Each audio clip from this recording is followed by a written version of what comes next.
मेरे प्रिय आत्मा, इन 3 दिवसों में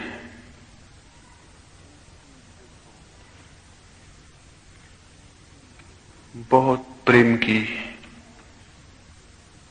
और बहुत शांति की, आनंद की वर्षा हमारे हृदयों में रही और मैं तो उन पक्षियों में से हूं जिनका कोई नीड़ नहीं होता और मुझे आपने अपने हृदयों में जगह दी।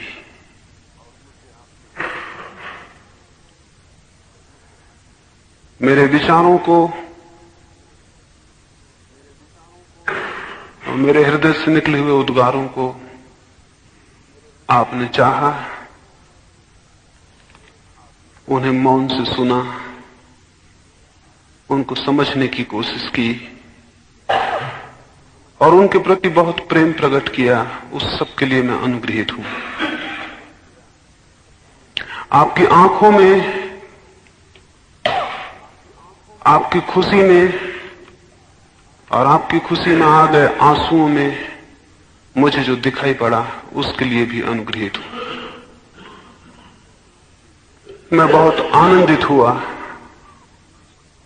इस बात से आनंदित हुआ कि आपके भीतर आनंद के लिए प्यास जगाने में सफल हो जाऊं। इससे आनंदित हुआ कि आपको असंतुष्ट करने में सफल हो जाऊं। यही जीवन में दिखाई पड़ता है कि यही काम होगा कि जो चुपचाप हैं और संतुष्ट हैं उन्हें मैं असंतुष्ट कर दूं और जो चुपचाप चल रहे हैं उन्हें जगा दूं और उनसे कहूं कि जो जीवन है वो जीवन नहीं है और जिसे वो जीवन समझे हुए हैं वो धोखा है और मृत्यु है। जिस जीवन की परिसमाप्ति मृत्यु पर हो जाए उसे जीवन नहीं मानना है। जो जीवन और विराट जीवन में ले जाए वही सच्चा होता है। तो इन 3 दिनों में हमने सच्चे जीवन को जीने की उस तरफ आंखें उठाने की कोशिश की है। अगर संकल्प हमारा प्रगाढ़ होगा और हमारी आकांक्षा गहरी होगी तो यह असंभव नहीं है कि जिस प्यास से हम संतृप्त हुए हैं उसकी परितृप्ति तक हम न पहुंच जाएं। आज के दिन, इस आखिरी रात में, विदा की रात में कुछ थोड़ी सी बातें और आपको कहूं। पहली बात तो ये कि यदि परमात्मा को पाने का ख्याल आपके भीतर एक लपट बन गया हो तो उस ख्याल को जल्दी कार्य में लगा देना। जो शुभ को करने में देर करता है वो चूक जाता है और जो अशुभ को करने में जल्दी करता है वो भी चूक जाता है। शुभ को करने में जो देर करता है वो चूक जाता है और अशुभ को करने में जो जल्दी करता है वो चूक जाता है। जीवन का सूत्र यही है कि अशुभ को करते समय रुक जाओ और देर करो और शुभ को करते समय देर मत करना और रुक मत जाना। अगर कोई शुभ विचार ख्याल में आ जाए तो उसे तत्क्षण शुरू कर देना उपयोगी है, क्योंकि कल का कोई भरोसा नहीं है। आने वाले क्षण का कोई भरोसा नहीं है। हम होंगे या नहीं होंगे नहीं कहा जा सकता। इसके पहले कि मृत्यु हमें पकड़ ले, हमें निर्णायक रूप से यह सिद्ध कर देना है कि हम इस योग्य नहीं थे कि मृत्यु ही हमारा भाग्य हो। इसके पूर्व की मृत्यु हमें पकड़ ले, हमें यह सिद्ध कर देना है कि हम इस योग्य नहीं थे कि मृत्यु ही हमारा भाग्य हो। मृत्यु से ऊपर का कुछ पाने की क्षमता हमने विकसित की थी, ये मृत्यु के आने तक तय कर लेना है। और वो मृत्यु कभी भी आ सकती है, वो किसी भी क्षण आ सकती है। मैं भी बोल रहा हूं और इसी क्षण आ सकती है। तो मुझे उसके लिए सदा तैयार होने की जरूरत है। प्रति क्षण मुझे तैयार होने की जरूरत है। तो कल पर न टालना। अगर कोई बात ठीक प्रतीत हुई हो तो उसे आज से शुरू कर देना जरूरी है। कल रात में वहां कहता था, झील पर हम बैठे थे और कल रात मैंने वहां कहा कि एक तिब्बत में साधु हुआ, उससे कोई व्यक्ति मिलने गया था और सत्य के संबंध में पूछने गया था। वहां तिब्बत में रिवाज था कि साधु की 3 परिक्रमाएं करो और फिर उसके पैर छुओ और फिर जिज्ञासा करो। वो युवक गया, उसने न तो परिक्रमा की और न पैर छुए। उसने जाते से पूछा कि मेरी कोई जिज्ञासा है, उत्तर दें। उस साधु ने कहा, पहले जो औपचारिक नियम है उसे तो पूरा करो। वो युवक बोला कि 3 तो क्या, मैं 3000 चक्र लगाऊं, लेकिन अगर 3 ही चक्रों में मेरे प्राण निकल गए और सत्य को मैं न जान पाया तो जिम्मा किसका होगा, मेरा या आपका? इसलिए पहले मेरी जिज्ञासा पूरी कर दें, फिर मैं चक्कर पूरे कर दूंगा। उसने कहा कि क्या पता कि मैं 3 चक्कर लगाऊं और समाप्त हो जाऊं। तो सबसे बड़ा महत्वपूर्ण बोध मृत्यु का बोध है साधक को। उसे प्रतिक्षण ज्ञात होना चाहिए कि कोई भी क्षण मौत हो सकती है। आज सांझ में सोऊंगा, हो सकता है ये आखिरी सांझ हो और सुबह हम न उठें। तो मुझे आज रात सोते समय इस भांति सोना चाहिए कि मैंने अपने जीवन का सारा हिसाब निपटा लिया है और अब मैं निश्चिंत सो रहा हूं। अगर मौत आएगी तो उसका स्वागत है। तो कल पर किसी श्रेष्ठ बात को मत टाल देना और अश्रेष्ठ बात को जितना बन सके उतना टालना। हो सकता है मौत बीच में आ जाए और उस अश्रेष्ठ को करने से हम बच जाएं।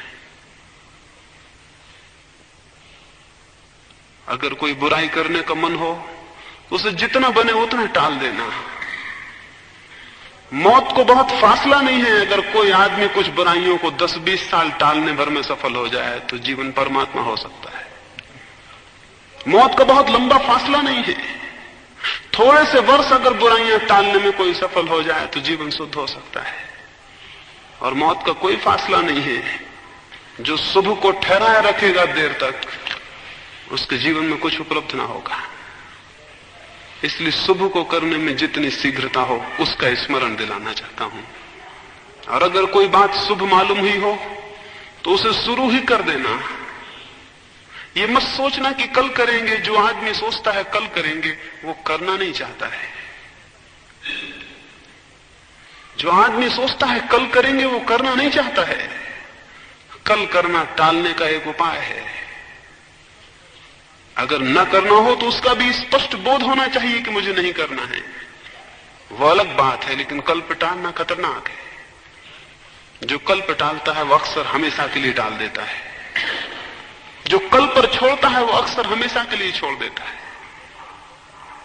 यदि कोई बात जीवन में ठीक लगती हो तो जिस क्षण ठीक लगे वही क्षण उसे करने का क्षण भी है।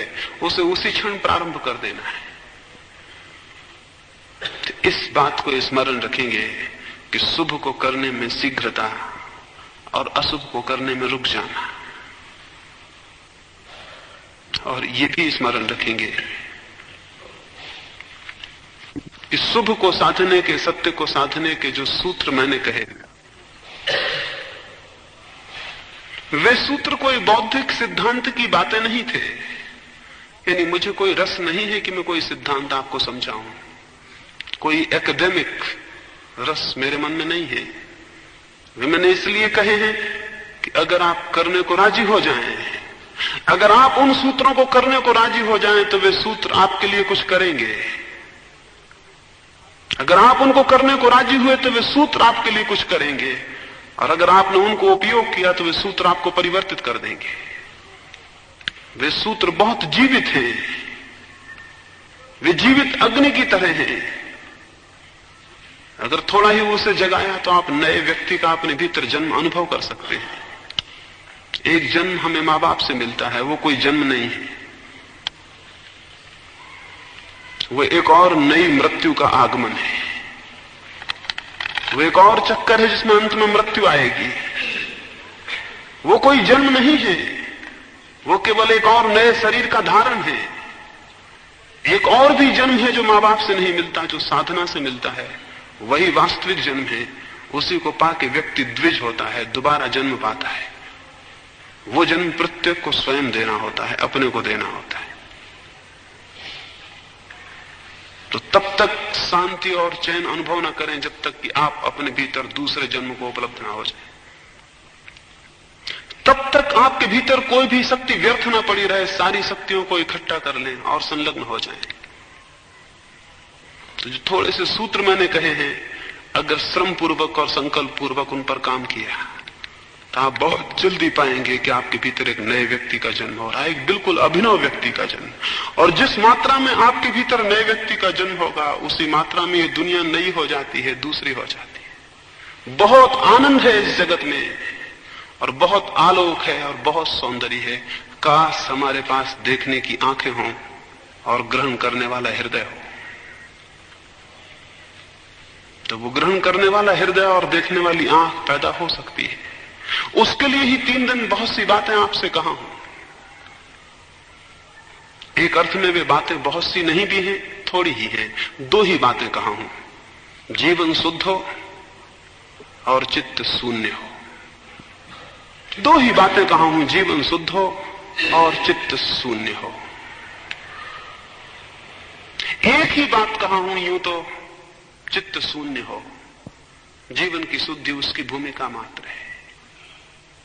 चित्त शून्य हो तो उस शून्य से वो आंख मिलती है जो जगत में छिपे रहस्य को खोल देती है। और तब पत्तों में पत्ते नहीं दिखते, बल्कि पत्तों का जो प्राण है उसका दर्शन होने लगता है। और सागर की लहरों में लहरें नहीं दिखती, बल्कि लहरों को जो कपाता है उसके दर्शन होने लगते हैं। और मनुष्यों में तब देह नहीं दिखती, बल्कि देहों के भीतर जो प्राण निस्पंदित है उसका अनुभव होने लगता है। और तब कैसे आश्चर्य का और कैसे चमत्कार का अनुभव होता है, उसे कहने का कोई उपाय नहीं है।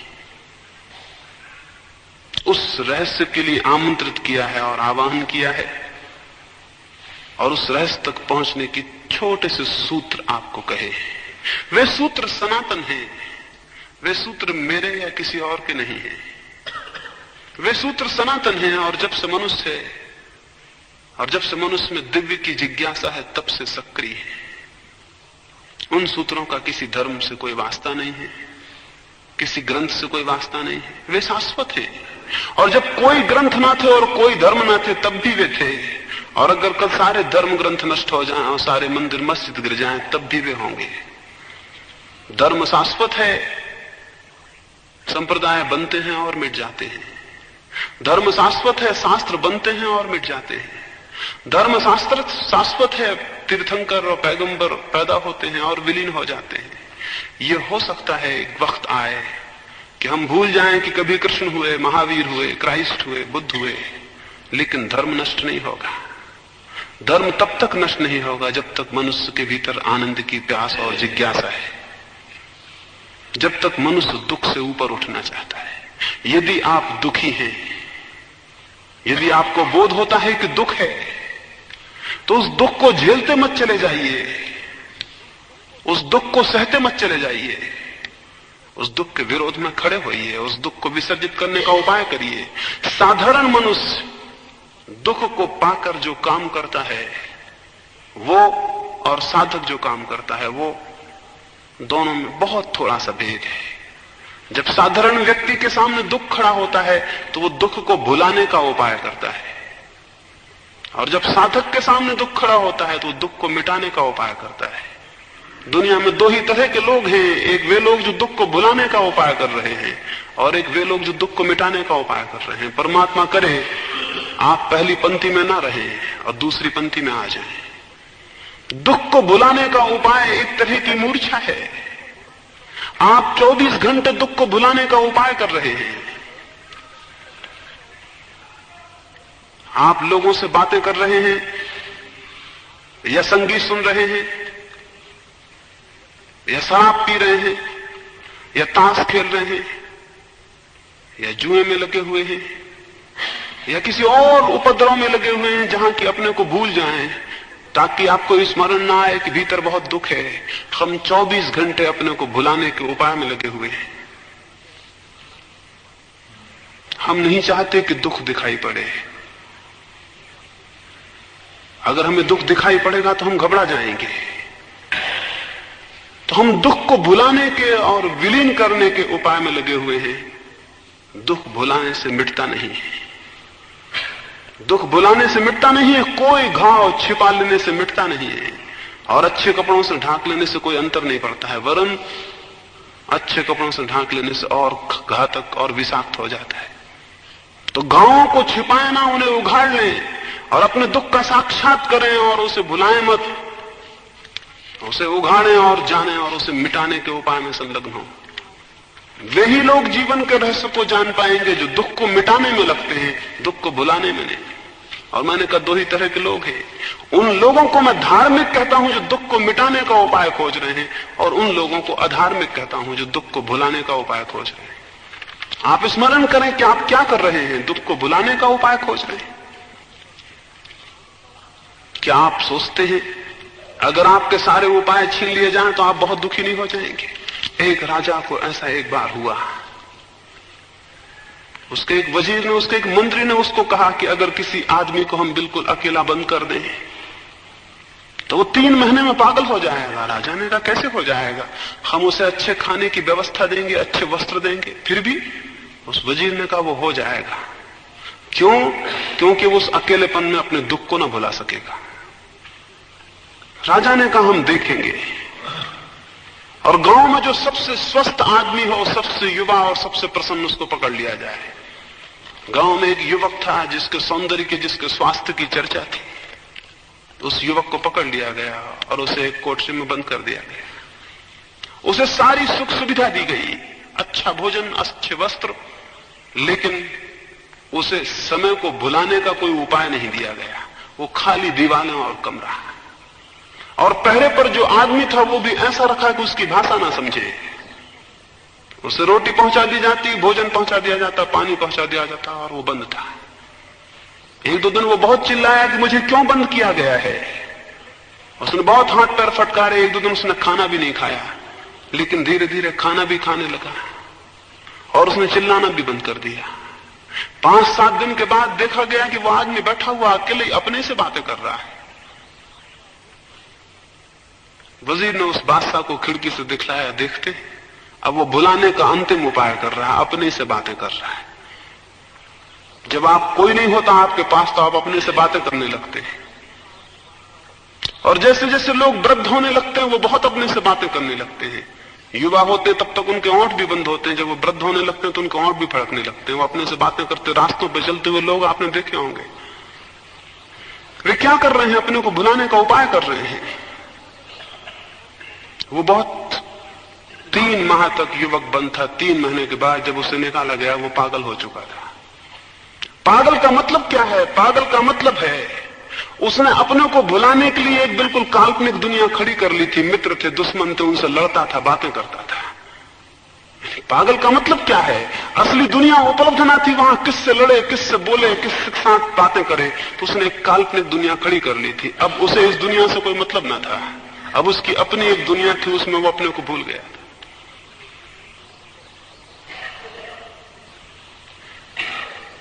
वो युवक पागल हो गया। आप में से कोई भी पागल हो जाएगा। अगर आपको सुबह से दुकान पर काम पर ना जाना पड़े, और सुबह से उठकर लोगों से लड़ना झगड़ना ना पड़े, और सुबह से उठकर आपको व्यर्थ की बकवास में पलायन ना मिले, और व्यर्थ के कामों में आप अपने को ना उलझा पाएं, अगर 24 घंटे आपको उलझाव ना हो और आप खाली छोड़ दिए जाएं, आप पागल हो जाएंगे। क्योंकि उलझाव की वजह से जो दुख आपके भीतर है वो आपको दिखाई नहीं पड़ता। अगर वो पूरा दुख दिखाई पड़ेगा तो आप आत्मघात कर लेंगे, और या फिर आप उपाय खोज लेंगे काल्पनिक पागल हो जाने के, जिसमें अपने दुख को भूल जाएं। धार्मिक व्यक्ति वो है जिसे अगर बिल्कुल अकेला छोड़ दिया जाए, बिल्कुल अकेला, तो भी उसे कोई दुख नहीं होगा, वो कोई उपाय नहीं खोजेगा। वह जर्मनी में एक साधु था, एक हार्ट, एक दिन वन में गया हुआ था और एक दरख्त के नीचे अकेले में बैठा हुआ था। उसके कुछ मित्र भी वन विहार को गए थे। उन्होंने देखा एक हार्ट अकेला है, वे उसके पास गए और उन्होंने उससे कहा कि मित्र, हमने देखा तुम अकेले बैठे हो, सोचा चलो तुम्हें कंपनी दें, तुम्हें साथ दें। एक हार्ट ने उनकी तरफ देखा और कहा कि मित्रों, इतनी देर तक मैं परमात्मा के साथ था, तुमने आके मुझे अकेला कर दिया। एक हार्ट ने कहा इतनी देर में परमात्मा के साथ था क्योंकि अपने साथ था, अब तुमने आके मुझे अकेला कर दिया। अद्भुत उसने बात कही। हम उसके विपरीत हैं। हम 24 घंटे किसी के साथ हैं कि कहीं अपना साथ ना हो जाए। हम 24 घंटे किसी ना किसी के साथ हैं कि कहीं अपना साथ ना हो जाए। अपने से हम डरे हुए हैं। इस जगत में सब लोग अपने से डरे हुए हैं। ये अपने से डरा हुआ होना खतरनाक है। मैंने जो सूत्र कहे वे आपको अपने से परिचित कराएंगे और अपने भय को मिटाएंगे, और आप उस स्थिति में खड़े होंगे कि अगर आप इस जमीन पर बिल्कुल अकेले हों, बिल्कुल अकेले की जमीन पर कोई भी ना हो, तो भी आप उतने ही आनंद में होंगे जितने कि तब जबकि ये जमीन भरी हुई है। आप अकेले में उतने ही आनंद में होंगे जितने कि तब जबकि आप भीड़ में हैं। वही आदमी केवल मृत्यु से नहीं डरेगा जिसने अकेले होने का आनंद लिया है, क्योंकि मृत्यु अकेला कर देती है। और क्या करती है? आप मृत्यु से इतने डरते हैं, उसका कुल कारण इतना है कि आप तो थे ही नहीं, भीड़ थी, और मौत भीड़ छीन लेगी, सारे संबंध छीन लेगी, और आप अकेले हो जाएंगे। अकेलापन भय देता है। इन 3 दिनों में हमने जो ध्यान की बात की है वो मूलतः बिल्कुल अकेले में, टोटल लोनलीनेस में जाने के प्रयोग है। एकदम अकेले में अपने भीतर जाने के प्रयोग है। उस केंद्र पर जाना है जहां आप ही हो और कोई भी नहीं है। और वो केंद्र अद्भुत है। उस केंद्र को जो अनुभव कर लेता है, वो अनुभव करता है उन गहराइयों को जो समुद्र के नीचे होती हैं।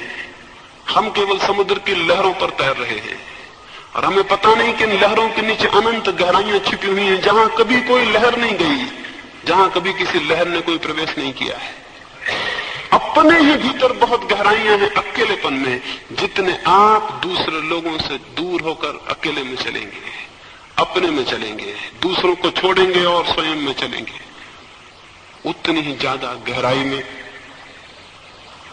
उतनी ही ज्यादा गहराई में आप पहुंचेंगे। और ये बड़ा रहस्य है कि आपके भीतर आप जितनी गहराई में पहुंचेंगे, आपका बाहर जीवन उतनी ही ऊंचाई को उपलब्ध हो जाएगा। ये गणित का नियम है, ये जीवन के गणित का नियम है। आप अपने भीतर जितनी गहराई पालेंगे, उतने ही आपके जीवन में बाहर ऊंचाई उपलब्ध हो जाएगी। जो अपने भीतर जितना कम गहरा होगा, वो बाहर उतना ही नीचा होगा। जो अपने भीतर बिल्कुल गहरा नहीं होगा, बाहर उसकी कोई ऊंचाई नहीं होगी। हम उनको महापुरुष कहते हैं, हम उनको महापुरुष कहते हैं जिनके भीतर गहराई होती है, और उस गहराई के परिमाण में उनके बाहर ऊंचाई हो जाती है। तो अगर जीवन में ऊंचाई चाहिए तो स्वयं में गहराई चाहिए होगी। स्वयं में गहराई का उपाय समाधि है। समाधि अंतिम गहराई है। उस समाधि के लिए कैसे हम चरण रखें और कैसे अपने को साधें और संभालें, और कैसे वे बीज बोएं जो कि परमात्मा के फूलों में परिणत हो सकते हैं, उनकी बहुत थोड़ी सी बातें आपसे कही हैं। पर यदि उन थोड़ी सी बातों में से भी कुछ आपकी स्मृति को पकड़ लें और कोई बीज आपके हृदय की भूमि में पड़ जाए, तो कोई कारण नहीं है कि उसमें अंकुर आ जाएं और आप एक नए जीवन को अनुभव कर सकें।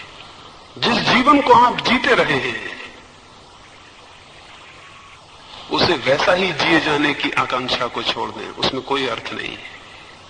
उसमें कुछ नए को जगह दें, कुछ नवीन को जगह दें।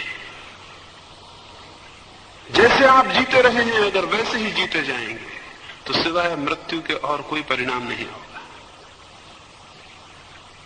ये आकांक्षा और ये अतृप्ति पैदा हो सके, उसके सिवाय और मेरा कोई मन नहीं है। साधारणता लोग कहते हैं धर्म संतोष है, और मैं कहता हूं धार्मिक लोग बड़े असंतुष्ट लोग होते हैं। समस्त जीवन से उनके मन में असंतोष होता है और तभी वे धर्म की तरफ उत्सुक होते हैं। तो मैं आपको संतोष कहने को नहीं करता हूं, नहीं कहता हूं कि आप संतोष करें। मैं आपसे कहूंगा कि असंतुष्ट हो जाएं, परिपूर्ण आत्मा से असंतुष्ट हो जाएं। आपके प्राण और मन का कण कण असंतुष्ट हो जाए, असंतुष्ट हो जाए दिव्य के लिए, असंतुष्ट हो जाए सत्य के लिए, उस असंतोष की अग्नि में आपका नया जन्म होगा। इस नए जन्म के लिए एक क्षण भी न खोएं और इस नए जन्म के लिए समय का कोई व्यवधान न डालें। और इस नए जन्म के लिए यह भी स्मरण रखें, कल कोई मुझसे पूछता था कि क्या इस तरह की साधना करके हमें संसार से दूर चला जाना होगा, क्या हमें सन्यासी हो जाना होगा, क्या हम ये शून्य साधेंगे तो हमारे संसार का क्या होगा, हमारे परिवार का क्या होगा। इस संबंध में भी जरूरी है कि अंतिम दिन में आपसे कुछ कहूं। मैं आपको ये कहूं कि धर्म परिवार का और संसार का विरोधी नहीं है। धर्म परिवार और संसार का विरोधी नहीं है। और ये जो बात हमारे दिमाग में पैदा हो गई है पिछले वर्षों में, पिछली सदियों में, उसने हमें और हमारे धर्म को बहुत नुकसान पहुंचाया। धर्म संसार का विरोधी नहीं है, धर्म परिवार का विरोधी नहीं है, धर्म का संबंध सब छोड़ के भाग जाने से नहीं है। धर्म तो आत्मिक परिवर्तन है, परिस्थिति से उसका कोई वास्ता नहीं है, मनस्थिति से उसका वास्ता है। वो मन को बदलने की बात है, परिस्थिति को बदलने की बात नहीं है। आप अपने को बदलें, बाहर जो दुनिया है उसे छोड़ के भागने से थोड़ी कोई बदलता है। अगर मैं घृणा से भरा हुआ हूं तो मैं जंगल में जाके क्या करूंगा, मैं वहां भी घृणा से भरा रहूंगा। अगर मैं अहंकार से भरा हुआ हूं तो मैं पर्वतों पर जाके क्या करूंगा, मैं वहां भी अहंकार से भरा रहूंगा। एक खतरा हो सकता है, समाज में था, भीड़ में था तो अहंकार का रोज रोज पता चल जाता था। हिमालय की ठंडक में पहाड़ पर बैठकर वहां लोग मौजूद न होंगे, अहंकार का पता न चलेगा। अहंकार का पता न चलना एक बात है और अहंकार का मिट जाना बिल्कुल दूसरी बात है। एक साधु के संबंध में मैंने सुना है, वो 30 वर्ष तक हिमालय पर थे और उन्हें ऐसा प्रतीत हुआ उन 30 वर्षों में कि वे परिपूर्ण शांत हो गए हैं, अहंकार विलीन हो गया है। फिर उनके कुछ शिष्यों ने एक बार उनसे कहा कि नीचे मेला है और आप मेले में चले। वे नीचे मेले में आए और जब वे भीड़ में मेले की प्रविष्ट हुए और किसी अनजान आदमी का पैर उनके पैर पे पड़ गया तो उन्हें तत्क्षण पता चला कि उनका अहंकार और क्रोध वापस जाग गया है। वो तो हैरान हुए, 30 साल हिमालय जिससे न दिखा सका, एक आदमी के पैर पे पैर रखने से उसके दर्शन हो गए। तो भागने से कोई भेद नहीं पड़ता है, भागना नहीं है, बदलना है। तो भागने को सूत्र न समझें जीवन का, बदलने को सूत्र समझें। धर्म जब से भागने पर निर्भर हो गया है तभी से धर्म निष्प्राण हो गया है। जब धर्म वापस बदलने पर निर्भर होगा तब उसमें फिर पुनः प्राण आएंगे। इसको स्मरण रखें, आपको अपने को बदलना है, अपने जगह को नहीं बदलना है। जगह को बदलने का कोई मतलब नहीं, जगह को बदलने में धोखा है। क्योंकि जगह को बदलने से यह हो सकता है कि आपको कुछ बातें पता ना चले। नए वातावरण में, शांत वातावरण में आपको धोखा हो कि आप शांत हो गए हैं। जो शांति प्रतिकूल परिस्थितियों में न टिके वो कोई शांति नहीं है। इसलिए जो समझदार हैं वे प्रतिकूल परिस्थितियों में ही शांति को साधते हैं, क्योंकि जो प्रतिकूल में साध लेते हैं अनुकूल में तो उसे हमेशा उपलब्ध कर ही लेते हैं। इसलिए जीवन से भागने की बात नहीं, जीवन को परीक्षा समझें और इसे स्मरण रखें कि आपके आसपास जो लोग हैं वे सब सहयोगी हैं।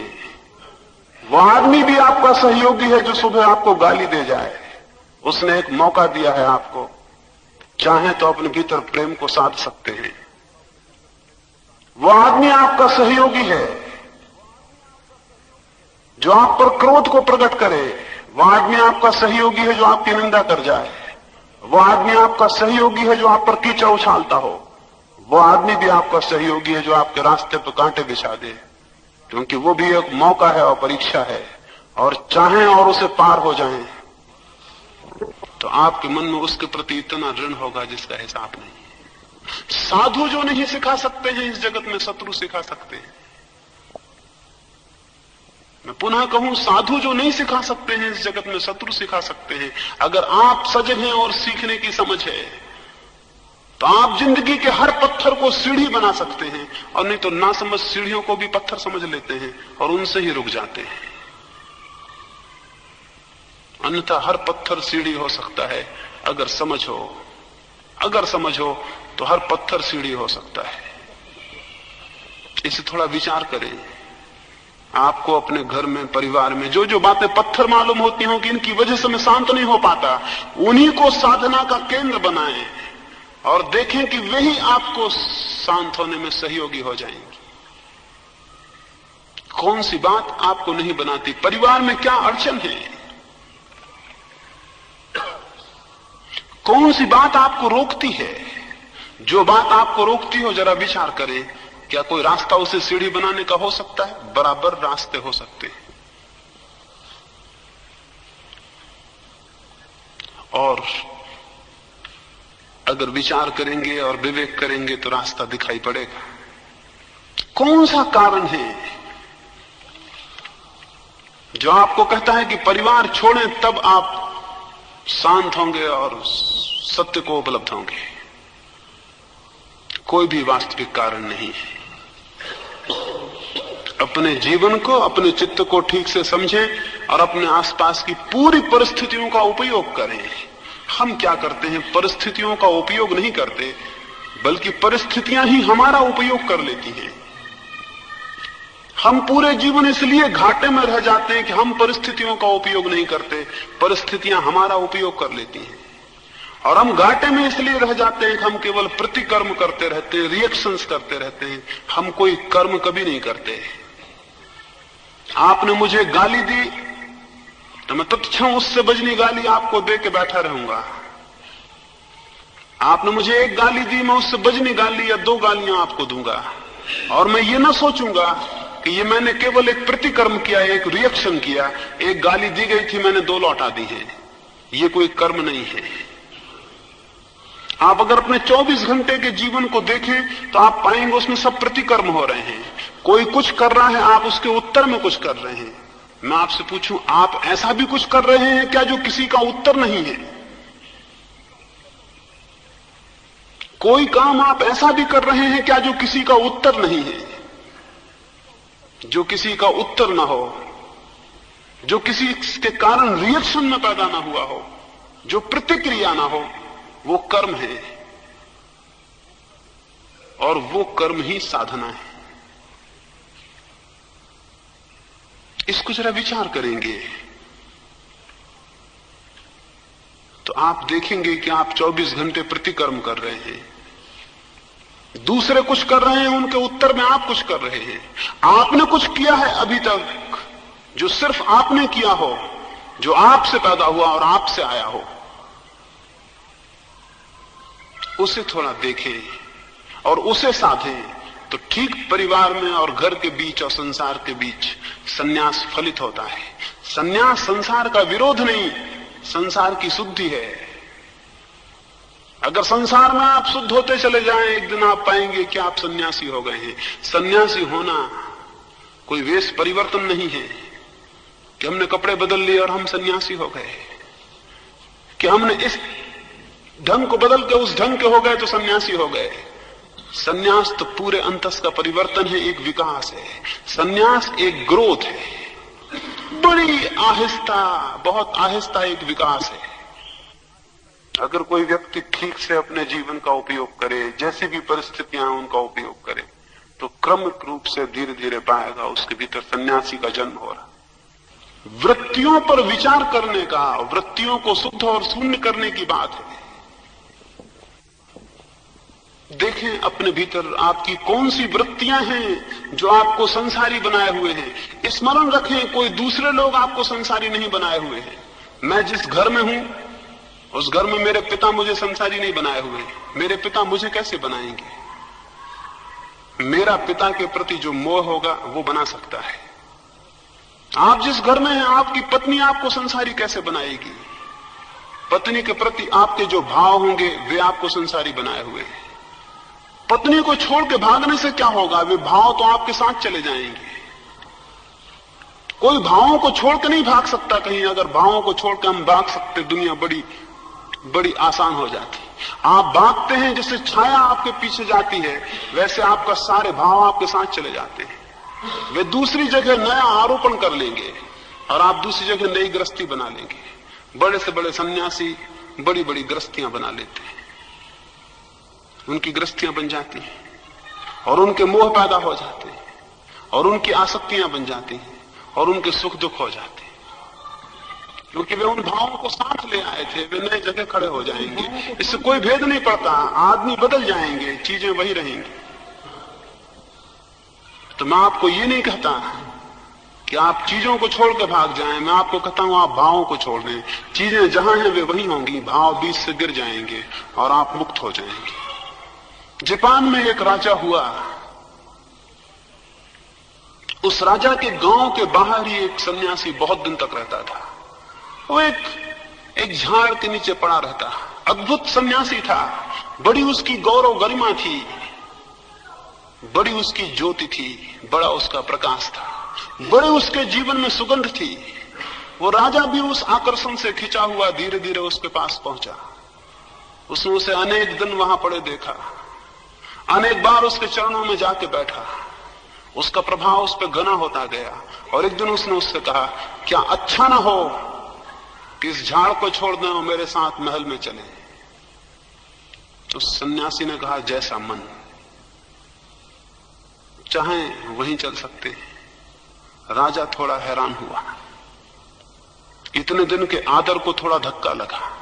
उसने सोचा था सन्यासी कहेगा महल, हम सन्यासी, हम महल में क्या करेंगे?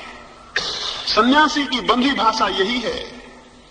अगर सन्यास सीखा हुआ हो तो यही उत्तर आएगा कि हम सन्यासी, हमको महल से क्या मतलब, हम लात मार चुके। लेकिन उस सन्यासी ने कहा, जैसा मन वहीं चल सकते। राजा को धक्का लगा, सोचा सन्यासी कैसे हैं, लेकिन खुद आमंत्रण दिया था इसलिए वापस भी ना ले सके, सन्यासी को ले जाना पड़ा। सन्यासी गया, राजा ने उसके लिए सारी व्यवस्था की अपने ही जैसी।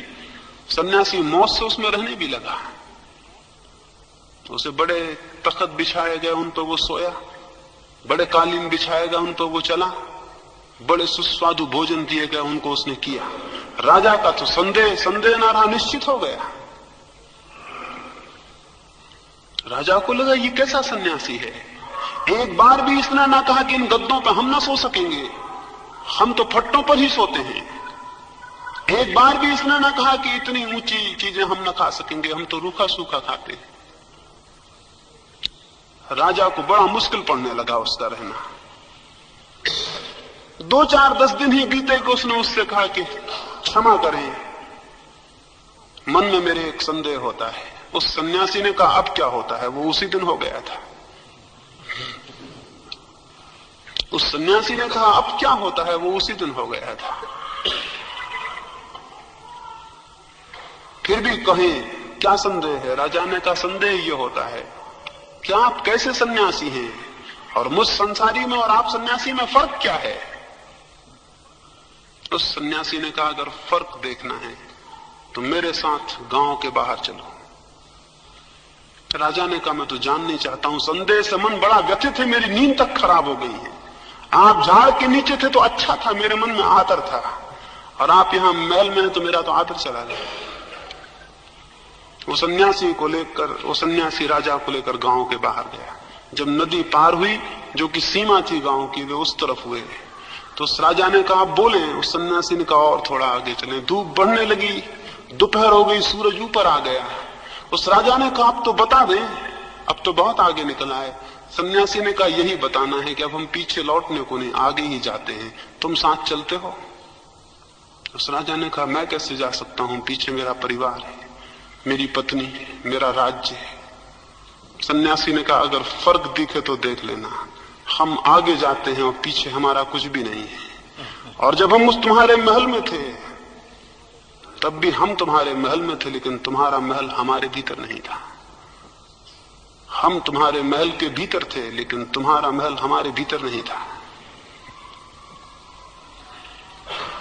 इसलिए हम अब जाते हैं। उस राजा ने पैर पकड़ लिए, उसका भ्रम टूटा, उसका संदेह मिटा। उसने कहा क्षमा करें, मुझे बहुत पश्चाताप होगा, जीवन भर लौट चलें। सन्यासी ने कहा अब भी लौट चलूं, लेकिन संदेह फिर आ जाएगा। उस सन्यासी ने कहा हमको क्या, इधर ना गए, इधर लौट चले, फिर लौट चलूं, लेकिन तुम्हारा संदेह फिर लौट आएगा। तुम पर कृपा करके अब मैं सीधा ही जाता हूं। उसने जो वचन कहा स्मरणीय है। उसने कहा तुम पर कृपा करके अब मैं सीधा ही जाता हूं, मेरी करुणा कहती है कि मुझे सीधा जाने दें। और मैं आपको स्मरण दिलाता हूं कि महावीर के नग्न होने में उनके नग्न होने का आग्रह कम है, आप पर करुणा ज्यादा है।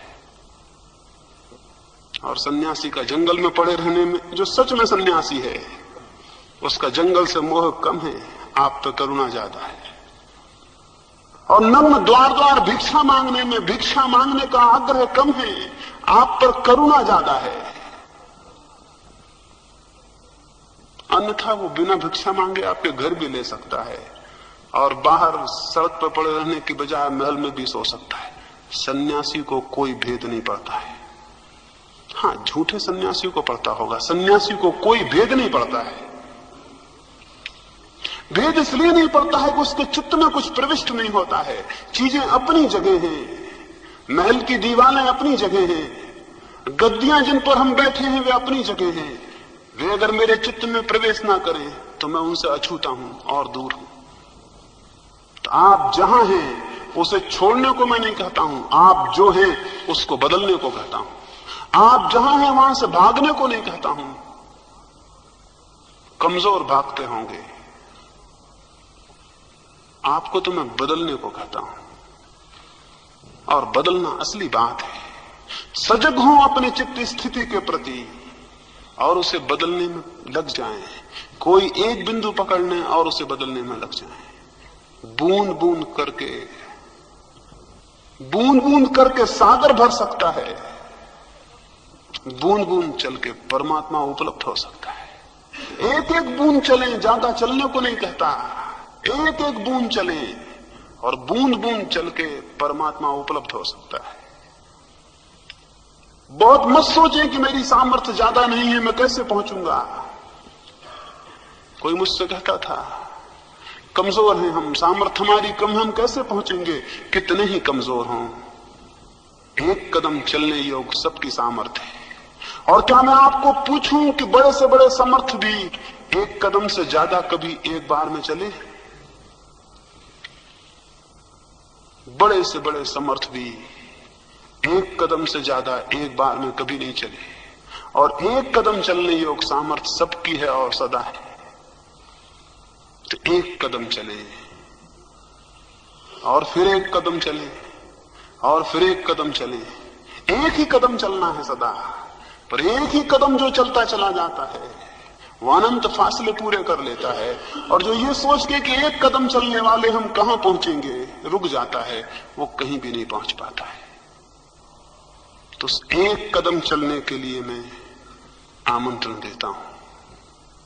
और इन दिनों इतने प्रेम से मेरी बातों को सुना है, इतनी शांति से उनको सुना है, उस कितने आनंद को, कितने अनुग्रह को मैंने अनुभव किया है। बहुत अनुग्रहित हुआ हूं। हृदय में जो जगह दी है उससे बहुत अनुग्रहित हुआ हूं। उसके लिए बहुत बहुत धन्यवाद और मेरे प्रेम को स्वीकार करें। अब हम आज के अंतिम ध्यान के प्रयोग के लिए बैठेंगे और उसके लिए विदा होंगे। इस आशा से विदा करता हूं कि जब हम दोबारा मिलेंगे तो मैं पाऊंगा आपकी शांति बढ़ी है और आपका आनंद बढ़ा है। और मैं पाऊंगा कि जिस कदम को उठाने के लिए मैंने कहा था वो आपने उठाया है। और मैं पाऊंगा कि कुछ अमृत की बूंदें आपके करीब आई हैं और आप कुछ अमृत के करीब पहुंचे हैं। परमात्मा करे एक कदम, कम से कम एक कदम उठाने की सामर्थ्य आपको दे। शेष कदम उसके बाद अपने आप उठ जाते हैं। रात्रि के ध्यान के बाद हम चुपचाप चलेंगे, सुबह शायद मैं आपको नहीं मिल सकूंगा, 5 बजे चला जाऊंगा, इसलिए मेरी अंतिम विदा इसे मान लें। और हर एक व्यक्ति अपने भीतर बैठे हुए परमात्मा के लिए मेरे प्रणाम स्वीकार कर ले, मेरे प्रणाम स्वीकार करें।